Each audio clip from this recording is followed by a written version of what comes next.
আপনার ক্যান্সার যতই জটিল হোক, আশা এখনও রয়েছে। ডক্টর সারোয়ার স্যারের এমনও রোগী সুস্থ হয়েছেন যাদের জন্য সকল চিকিৎসা ব্যর্থ হয়েছিল। সুতরাং এখনই ব্যবস্থা নিন। বেশি টাকা খরচ নয়।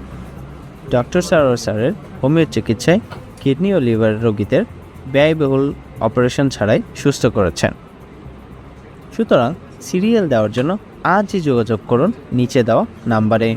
ডক্টর সারোয়ার স্যার রোগী দেখেন শনিবার থেকে সোমবার ঢাকা পল্টন এবং মঙ্গলবার থেকে বৃহস্পতিবার হবিগঞ্জ, সকাল 10টা থেকে সন্ধ্যা 6টা পর্যন্ত। সুতরাং ক্যান্সার হলে অ্যান্সার নেই, এই কথার ভিত্তি নেই। সবাই ভালো থাকবেন। আল্লাহ হাফেজ।